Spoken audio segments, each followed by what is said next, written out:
Vamos a estudiar y vamos a ir mientras a Mateo capítulo 7.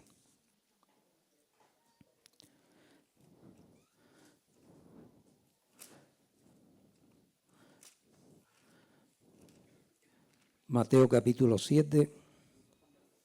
¿Se arregló ya? Ay, yo no sabía eso, que las fotos se iban con el pen.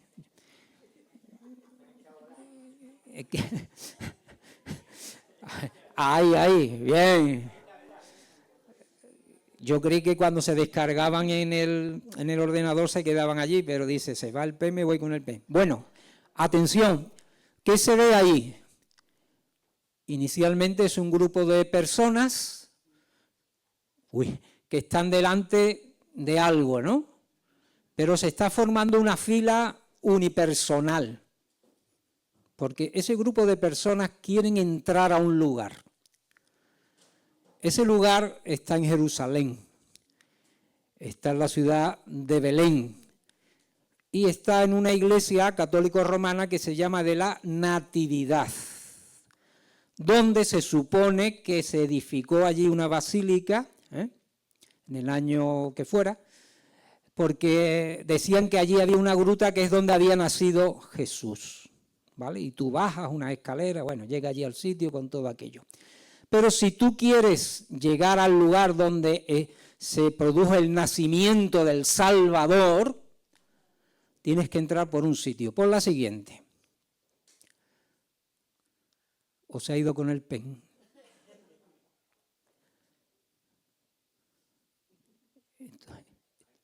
Ahí está. Ahí hay una persona, muy conocida por mí, por cierto, que le ha tocado el turno de entrar por esa puerta. ¿Esa puerta cómo es? ¿Y qué más? Pequeña. ¿Y el que entra cómo tiene que entrar? Agachando la cabeza, es decir, humillado, en cierta manera, y no puede entrar con mucho equipaje, solamente lleva en este caso, una pequeña mochila, diríamos que es una carga personal, ¿no? Bueno, si traspasa esa puerta, ya entra en la basílica y todo lo que hay, patatín y todo lo demás. Bien, pon entonces la siguiente foto, por favor.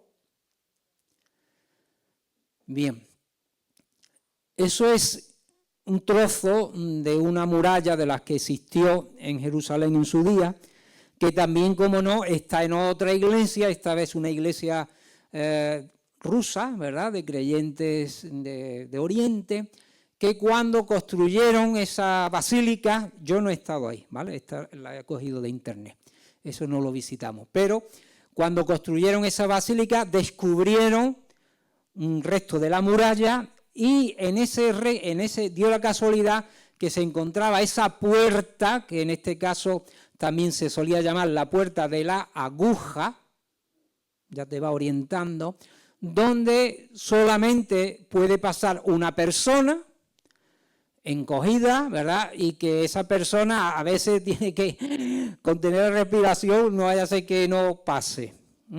Así que vemos ese simbolismo también, ahí no puedes pasar con carga, y mucho menos un camello que quiera pasar por ahí. Es una persona y esas puertas se sabe que existían en las ciudades antiguas amuralladas, porque cuando de noche se cerraba la puerta de entrada, que era una puerta grande, pues todas las ciudades cerraban las puertas grandes para protegerlas, pero siempre existía escondida, resguardada, quizá protegida por maleza, unos pequeños portillos por si había que salir de urgencia o había que entrar de alguna manera, pero que no se querían abrir las puertas grandes. Y eso es muy común en las ciudades amuralladas de su tiempo. Muy bien, eso ya nos está ilustrando. Bien, si has llegado a Mateo 7, versículo 13.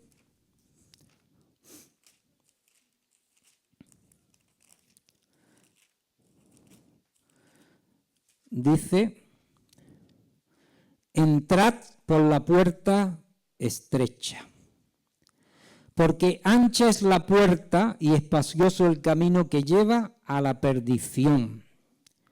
Y muchos son los que entran por ella. Está hablando de la ancha. Porque estrecha es la puerta y angosto el camino que lleva a la vida, y pocos son los que la hallan. Hicimos la pregunta, ¿son pocos los que se salvan? Podríamos comenzar a deducir por lo propio palabras del Señor Jesús que hay una salvación, hay una posibilidad de salvarse, por supuesto que sí, pero que hay que pasar una puerta. El Señor dice que la puerta es estrecha, que muchos la buscan pero no la hallan, y Él se define a sí mismo como esa puerta. Luego ya estamos poniendo, ¿verdad?, buenos fundamentos. Y el versículo 21 del mismo capítulo: no todo el que me dice Señor, Señor entrará en el reino de los cielos, sino el que hace la voluntad de mi Padre que está en los cielos. Muchos me dirán aquel día, Señor, Señor, ¿no profetizamos en tu nombre? ¿Y en tu nombre echamos fuera demonios? ¿Y en tu nombre hicimos muchos milagros? Qué extraño, ¿no? Sí, se suponía que éramos de los tuyos, que incluso hacíamos las cosas que aparentemente nos darían un cierto derecho. Dice, y entonces les declararé, nunca os conocí, apartados de mí, hacedores de maldad. Luego está hablando, ¿verdad?, que el Señor no se va a fijar, y lo decimos muchas veces, en las apariencias, ni en ciertos gestos o en ciertas actitudes que aparentemente podrían significar que esa persona entró por la puerta. Y eso es un misterio que solamente Dios conoce, y yo creo que conoce también la persona en sí misma. En el capítulo 16 del mismo Evangelio de San Mateo, dice, en el versículo 24,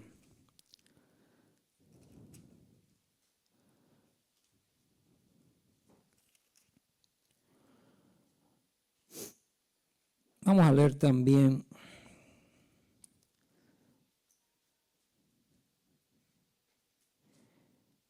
dice, entonces Jesús, Mateo 16, 24, dijo a sus discípulos, si alguno quiere venir en pos de mí, niéguese a sí mismo y tome su cruz y sígame. Niéguese a sí mismo. Más adelante dirá, perder su vida. Para entrar por esa puerta tenemos que perder nuestra vida antigua. Todo lo que representó nuestra vida hasta ese momento tiene que quedar fuera. En todo caso, entrar con nuestra propia cruz. Porque sí, en la vida cristiana hay una carga y hay una cruz. Cruz para matar la carne y carga que son nuestras pruebas, nuestras dificultades, nuestras propias dolencias, pero que el Señor dice que Él nos ayudará a llevar la carga. Es más, dice que intercambiemos, si es posible, nuestra carga por la suya. Dice, porque todo aquel que quiera salvar su vida. Bueno, es una pregunta un tanto fuerte, porque ¿quién no va a querer salvar la vida? Sálvese quien pueda, ¿no? Cuando la cosa se pone difícil. Es verdad que la vida es lo que más apreciamos y todos tenemos un deseo de conservar la vida, pero dice que el que quiera salvar su vida la va a perder. En realidad la vida es un préstamo, la vida física. Y todo aquel que pierda su vida por causa de mí, la hallará. Aleluya. Es un intercambio de vida. Mi vida personal tiene que morir y tener ahora la vida de Cristo conmigo. Porque ¿qué aprovechará al hombre si ganare todo el mundo y perdiere su alma? ¿O qué recompensa dará el hombre por su alma? Porque el Hijo del Hombre vendrá en la gloria de su Padre con sus ángeles y entonces pagará a cada uno conforme a sus obras. De cierto os digo que hay algunos de los que están aquí que no gustarán la muerte hasta que hayan visto al Hijo del Hombre viniendo en su reino. ¿Este último texto es verdadero o falso? Pero todos los que estaban allí se murieron ya, ¿no? Y el Señor no ha venido. ¿Cómo es que has visto la venida del Señor? Esta es una pregunta para nota. Porque Juan en Apocalipsis vio la venida de Cristo. ¿Vale? Porque algún retorcido puede decir, pero bueno, eso se refiere a que alguien no moriría. No, yo entiendo que sí. Alguien pudo ver la venida del Señor. Y eso nos da a nosotros la gran esperanza. Amén. Porque aquí una vez más el Señor está en el contexto, está hablando de que a todos los seres humanos nos preocupa la vida. Todos luchamos y peleamos por nuestra vida. Y está hablando de los que amaban la riqueza, el afán de la riqueza, ¿verdad? El día de mañana, el cómo lo haré, cómo no lo haré, si tengo enfermedad, si tengo trabajo. Es verdad, todos tenemos un apego a querer vivir y dentro de lo que es vivir lo mejor posible. Yo me engañaría a mí mismo. Y es cierto, porque eso va natural con respecto a la naturaleza humana, un sentido de supervivencia y un sentido de protección. Pero dice la palabra que por encima de eso, no hay que aferrarse a eso porque eso es pasajero, se va a perder y lo importante es la vida que viene de parte de Dios. Serán salvos los que hacen la voluntad de Dios. Ven conmigo a Lucas 12, 32. ¿Sabe, hermano, lo más importante de este mundo para ti, ¿sabe lo que es? Como dice también la Escritura, al final del día ser salvo. Al final del día encontrar la salvación de tu alma. Lucas 12, versículo 32.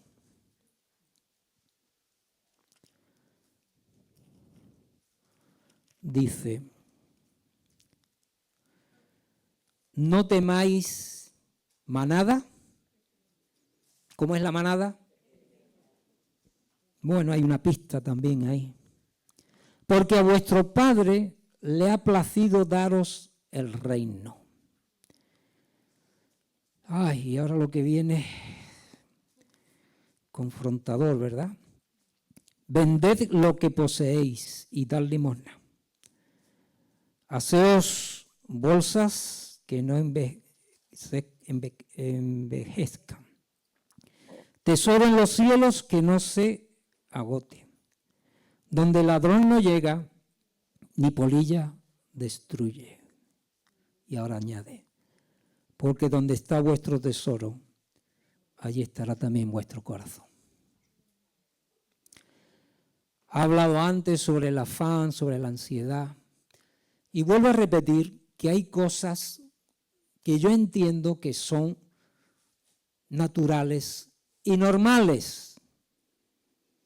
Todos queremos comer, queremos vestirnos, queremos protegernos del sol, de la lluvia, de los temporales, queremos mantener un cuerpo sano, queremos que nuestra familia esté cubierta y la Biblia dice que eso es lícito.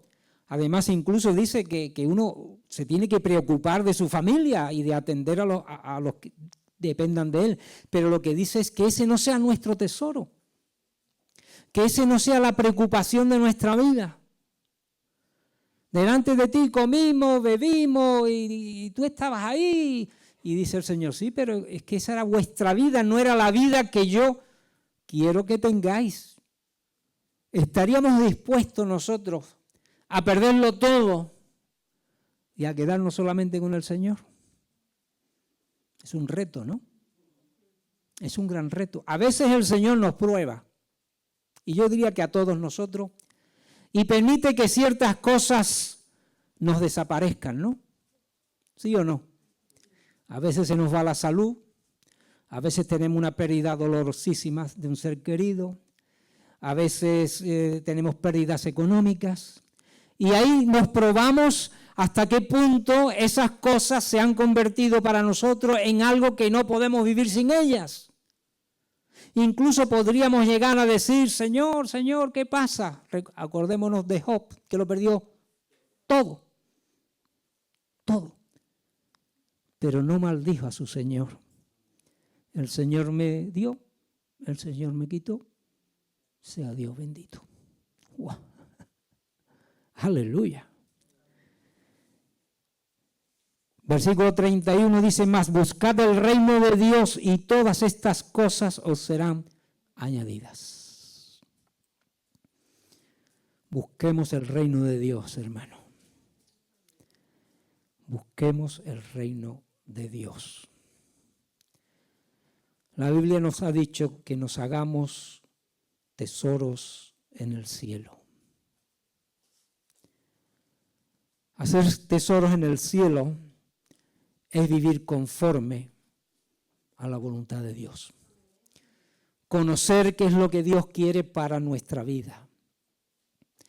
Y no seamos ignorantes, porque claro, hay personas que no quieren conocer la voluntad de Dios y se excusan en eso. ¡Ay, yo es que no lo sabía! Si yo llego a saber que Dios dice que esto es lo que hay que hacer, lo hubiera hecho. Mala respuesta. Porque nosotros somos exhortados a conocer la voluntad de Dios. Si tú vienes a la iglesia es para conocer la voluntad de Dios. Si esta mañana se te está predicando la Biblia, es para que conozcas la voluntad de Dios. El Espíritu Santo mora en tu vida para que tú conozcas la voluntad de Dios. No nos llamemos a ignorancia como aquellos. Ay, pero si en tu nombre echamos fuera demonios, en tu nombre predicamos, en tu nombre, dice el Señor, pues no os conozco. Porque en el fondo no estaban haciendo la voluntad de Dios. Así que hay una gran pregunta en esta mañana. ¿Estoy yo en la voluntad de Dios? ¿Estoy haciendo la voluntad de Dios? Y si soy ignorante, tengo la palabra para que me sea revelada. Si tú quieres saber lo que son las obras de la carne, yo te voy a decir que vayas a Gálatas. Si tú quieres saber cuáles son los mandamientos de Dios, ve a Éxodo. Y Dios no, y si tú quieres saber lo que son los pecados de muerte, vete a Romanos. Tú coges 3 capítulos o 3 libros de la Biblia y seguro que vas a conocer perfectamente la voluntad escrita. Y no para que vivas bajo una ley, sino conociendo la voluntad escrita, el Espíritu Santo te lleva a su cumplimiento. No nos hagamos fanáticos. Porque la ley te lleva a Cristo para que reconozcamos que somos pecadores, que estamos perdidos y que necesitamos de su gracia para salvación. Porque ni tú ni yo vamos a cumplir la ley de Dios. Pero ella es la que nos lleva al temor de Dios. Nos lleva a Dios y nos hace reconocer todos los días que necesitamos que la sangre de Jesús nos limpie de todo pecado. Y hemos leído algo importante, que estemos preparados para su venida. Wow. Nosotros somos de los que se puede aplicar lo que le decían a Pedro, pero si los tiempos no han cambiado, si no todo sigue igual. Porque los primeros creyentes creían que la venida de Jesús era inminente. ¿Sabe? La iglesia del primer siglo creía que Jesús iba a venir ya. De los primeros siglos, porque había señales, también había situaciones, persecuciones de Roma, después vino las guerras de la Edad Media, después vino la Segunda Guerra Mundial, y es verdad, siempre ha habido creyentes que decían, no, en este siglo viene el Señor, pero los que ya estamos en este siglo se nos puede decir, bueno, pues no ha pasado tiempo y el Señor no ha venido. Y la respuesta es que Él es paciente y quiere que muchos procedan al arrepentimiento. Pero el Señor no tarda. El Señor no se tarda. Pero además hay algo mucho más sencillo. Si Él no viene, tú vas a ir a Él. Para mí la venida del Señor está en 90 años, si es que lo alcanzo. Luego, bien, ojalá viniera el Señor porque no vería muerte. Pero si no, en cualquier momento el encuentro con Cristo puede ser inmediato. La Biblia dice que está establecido que los hombres mueran una vez y después, ¿qué? El juicio. Inmediatamente. Hay un juicio inmediato después de la muerte. O vas al paraíso o vas a las tinieblas, llanto y crujir de dientes. No hay otra opción. Y en el juicio final, o irás al reino de Dios o irás al infierno. Yo quiero ir al reino de Dios. Aleluya. De hecho, debemos de tener testimonio personal que el Espíritu Santo nos diga, tú no eres bueno, no eres perfecto, eres pecador, pero te has arrepentido, estás luchando contra el pecado a un precio de sangre. Y Dios y Jesús en su misericordia te ha hecho una oveja de su redil. Amén. No por mi mérito, no porque desciendo de aquí y de allí o he hecho esto o he hecho aquello y yo un día oré y un demonio salió corriendo y otro día oré y un enfermo dijo, hoy me encuentro mejor y otro día fui al fin del mundo a llevar allí recursos humanos. No, sino porque Dios es muy misericordioso y tuvo misericordia de mí. Y vamos a hablar brevemente de dos aspectos que nos ayuden a entender cuál es el medio donde nos movemos. Si vienes conmigo a Mateo, al capítulo 24, capítulo que todo el mundo ha leído muchas veces y trata de interpretar, y que le hicieron al Señor esas preguntas, ¿verdad? ¿Cuándo será esto? ¿Cuándo vendrá tu reino? ¿Cuándo ocurrirán estas cosas? Y como vemos siempre, la respuesta del Señor fue para ampliar la pregunta en su respuesta. Mateo 24, he corrido tanto que he llegado a Juan. Mateo 24 y especialmente el versículo 37. A mí me ayuda mucho ese versículo, ¿eh? Dice, mas como en los días de Noé, así será la venida del Hijo del Hombre. Porque como en los días de antes del diluvio estaban comiendo y bebiendo y casándose y dando en casamiento hasta el día en que el Señor entró en el arca.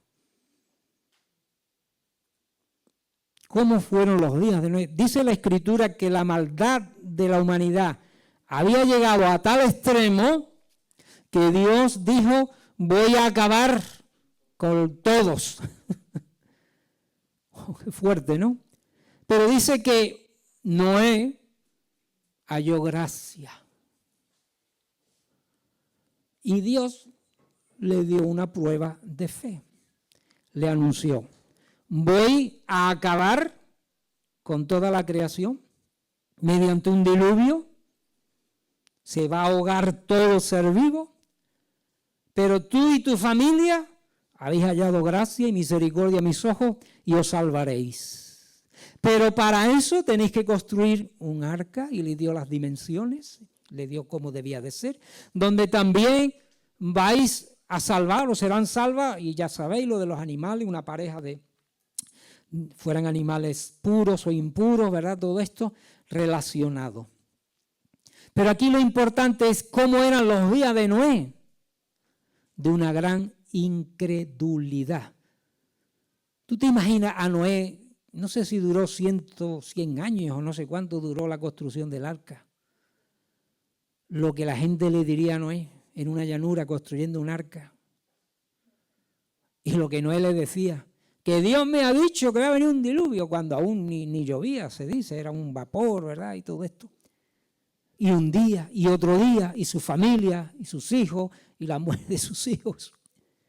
Dice hasta que llegó el día, y la Biblia dice que Dios cerró la puerta.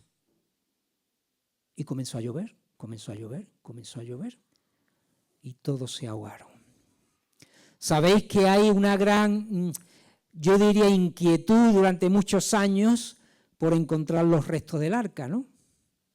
A los que nos gusta la arqueología bíblica, yo en mis primeros años de creyente me compré un libro que decía Yo he tocado el arca de Noé. No sé si alguien lo tiene o no. Y era un explorador francés que había ido al monte Ararat y que había encontrado unos troncos y que así de incógnito o de extraperlo lo sacó de allí porque es un punto donde la política no permite entrar de cualquier manera. Y ahora recientemente hay otras expediciones que dicen que sí, que han encontrado un lugar donde por las medidas, por las formas, quieren hacer prospecciones para ver si encuentran el arca. Y otros dicen que el arca es un mito. Mi pregunta es, ¿tú crees que existió el arca de Noé? Menos mal. ¿Tú necesitas los troncos del arca, restos de madera para creerlo? Muy bien. Estupendo. De todas maneras, es interesante el tema. Pero aquí lo importante es, el entorno de aquellos tiempos era de incredulidad y de burla y de no hacer caso. Y una pequeña familia de fe, construyendo, porque Dios le había advertido de un juicio que acabaría con toda la tierra. ¿Tú crees que cuando Jesús dijo, como en los días de Noé, son más o menos nuestros días, sí o no? A mí, por lo menos en el espacio que yo me muevo, que es Cádiz, Andalucía, España, Europa Occidental, yo no me suena esto a cosa extraña. Y nosotros, algunos dicen que el arca se puede simbolizar a Jesús. Bueno, de acuerdo, si quiere hacer como un simbolismo. Pero nosotros estamos ocupados ¿en qué? En nuestra salvación. Ocupados en nuestra salvación. Para Noé fue el arca, en fe a la palabra que Dios le había dicho. Para nosotros es Jesús, en fe a que Él es nuestro Señor y Salvador. Y a nuestro alrededor comen, beben, se casan, no se casan, cuidan los ganados, siembran las tierras, se ocupan, se preocupan, se pelean, se matan, bien. Pero la iglesia tiene que anunciar, cuidado, que un día habrá un juicio. Que esto no va a pasar por alto, que Dios en su justicia no va a pasar por alto todo lo que está pasando. Así que preparaos. Construir también el arca con nosotros. Si vamos a Lucas, al capítulo 17, Lucas 17, allí se nos habla de otro ejemplo, y vuelvo a decir lo mismo que antes os he comentado. Lucas 17, versículos del 26 al 33, y ya estamos acabando. Como fue en los días de Noé, así también serán los días del Hijo del Hombre. Día del Hijo del Hombre. Está anunciando. Cuando bebían, se casaban y se daban en casamiento hasta el día en que entró Noé en el arca y vino el diluvio y los destruyó a todos. Asimismo, como sucedió en los días ¿de quién? De Lot. ¿Cuántos saben quién fue Lot? ¿O lo va a descubrir hoy por primera vez? Bueno, si es así, estúdialo. Comían también, bebían, compraban, vendían, plantaban, edificaban, mas el día en que Lot salió de Sodoma, llovió del cielo fuego y azufre y los destruyó a todos. Así será el día en que el Hijo del Hombre se manifieste. En aquel día el que esté en la azotea y sus bienes en casa, no descienda a tomarlos, y el que en el campo asimismo no vuelva atrás. Acordaos de la mujer de Lot, todo el que procure salvar su vida la perderá, y todo el que la pierda la ganará. Os digo que en aquella noche estarán dos en la cama, el uno será tomado y el otro será dejado. Dos mujeres estarán irán moliendo juntas, la una será tomada y la otra dejada. Dos estarán en el campo, uno será tomado y el otro dejado. Donde está el cuerpo se juntan las águilas. Esto es un estudio escatológico, es muy interesante. Está relacionado con el arrebatamiento y con la venida visible del Señor. Pero yo quiero entresacar aquí los días de Sodoma y Gomorra. Así como en los tiempos de Noé se enfatiza la incredulidad, en los tiempos de Sodoma y Gomorra se enfatiza la inmoralidad. ¿Sabéis ya toda la historia de Abraham, cuando Dios con Abraham, y si hay 50, si hay 40, y si hay 10, y no había 10? Y los dos ángeles van allí a la ciudad, y allí estaba Lot en la puerta estaba abierta, la puerta grande, donde se reunían los hombres para ver quién entraba, quién salía, ¿verdad? Y allí estaba él, y dice que Lot se afligía todos los días por la situación de la ciudad. Y de alguna manera Lot detectó que los dos varones que venían eran enviados de Dios.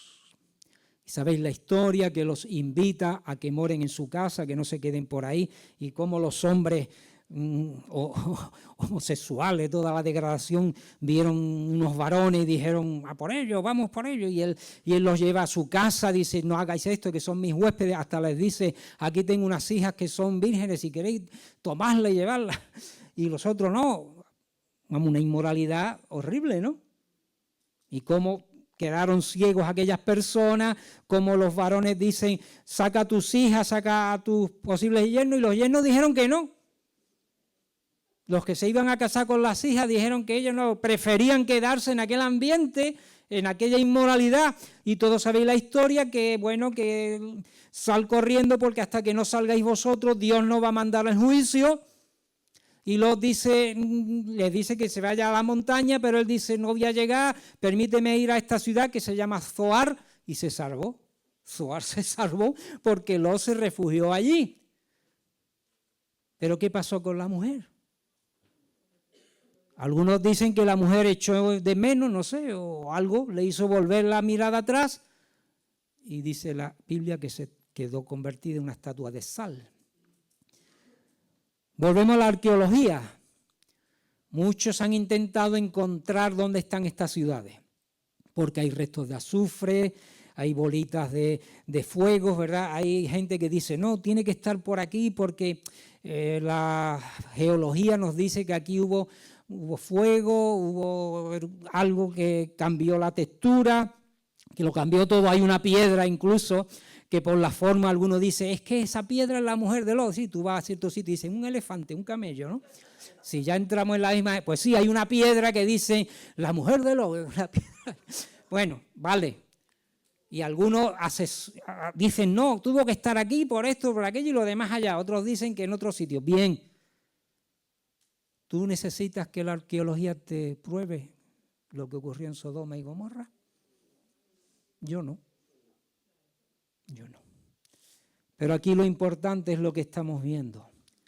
Dios da una oportunidad según el momento histórico de las personas a los que son temerosos de Dios.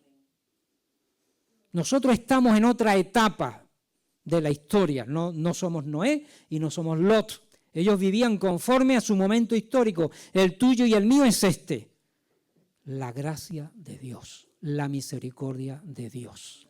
Pero Dios nos advierte también a nosotros que Él va a venir, que Él va a volver, o que tú y yo nos vamos a encontrar con Él cara a cara. y que tú y yo necesitamos ser salvos. Porque para eso murió Jesús. Domingo pasado, Juan 3:16, para que sean salvos. Está muy bien la teología, a mí me encanta estudiar, a mí me encanta penetrar y todo eso, porque sí, porque además es algo necesario. Pero para mí lo importante es, Señor, gracias porque me has hecho salvo. Porque si hay algo importante en mi vida es la salvación. Quiero que te pongas de pie para terminar. Vamos a leer un texto, pero antes te voy a dejar 3 textos que no voy a leer. Mira, en Eclesiastés hay un texto que dice, en todo tiempo sean blancas tus vestiduras. ¿Hoy alguien ha venido aquí en plenamente blanco? Sí, Adela. Adela viene blanca desde los pies a la cabeza, nunca mejor dicho. Otros tienen algún trocito, yo no, yo vengo de crudito, como dicen por ahí, ¿no? Pues dice la Escritura, en todo tiempo sean blancos tus vestidos. ¿Sabe? Es muy curioso en hostelería. Antes los camareros iban blancos y ahora ¿cómo van? De negro, porque ya para que no se les vean las manchas, digo yo, ¿no? Porque ahí, claro, tú te pones una chaqueta blanca y tú ibas a servir la comida y si el cliente te veía unos lamparones aquí, no quedaba bien. Ahora todo de negro. Bien. Pues nosotros tenemos que tener unas vestiduras blancas en todo tiempo. Y lo único que la limpia es la sangre de Jesús, que siempre esté cubriéndonos. En Mateo 22 habla del traje de bodas. Cuando Dios dice, fuérzalos a entrar y vean los caminos, vayan a los cruces y que entren a las bodas que he preparado para mi hijo. Y entraron allí, pero el maestresala cuando va viendo encuentra a alguien que no está vestido de bodas. Nadie de nosotros iría a una boda. Yo estoy convencido que si mañana te invitan a una boda, tú vas a ir con la misma ropa que tienes ahora mismo puesta. Quiero creer que la mayoría no la llevaríamos, ¿verdad que no? Iríamos a por lo más elegante, lo mejor, ¿verdad? Por lo que representa. Y Mateo 25 habla de las vírgenes, siempre haya aceite en tu lámpara.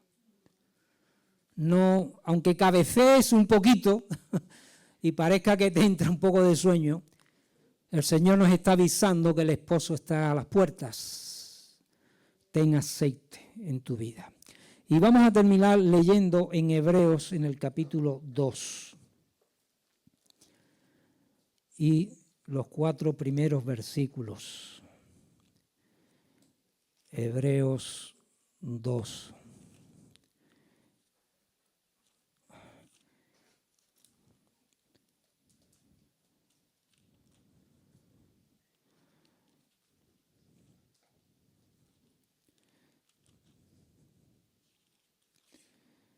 Todo esto es tiempo que estoy haciendo para que llegues.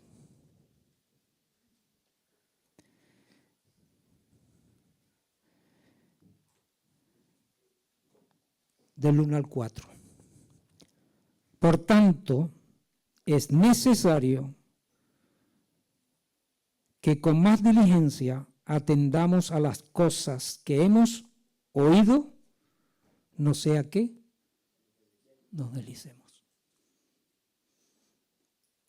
Es verdad que nosotros, algunos dicen, estamos en la cuerda floja o estamos, la puerta es estrecha, el camino es estrecho y es un camino que no te permite que dé muchas licencias, ¿eh?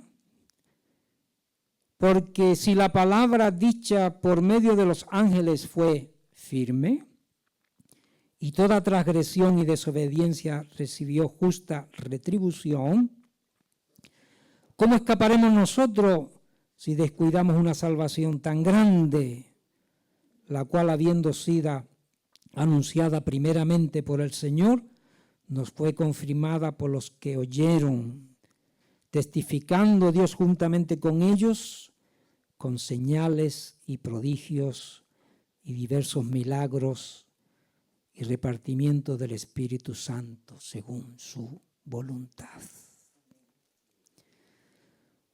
¿Qué crees? ¿Serán muchos? serán pocos.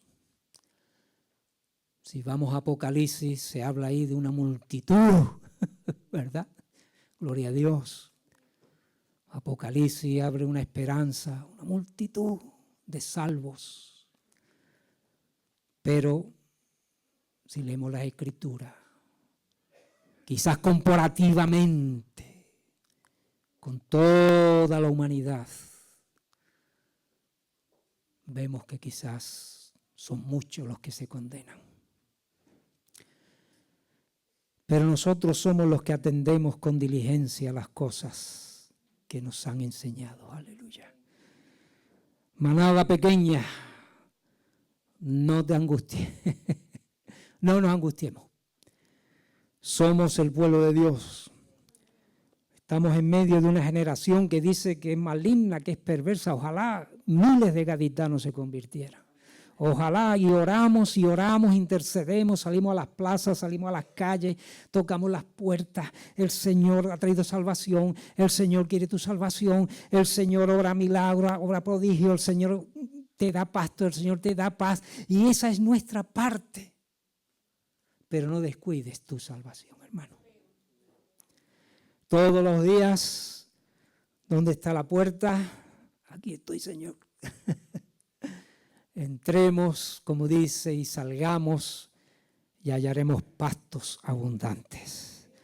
Padre, te damos gracias.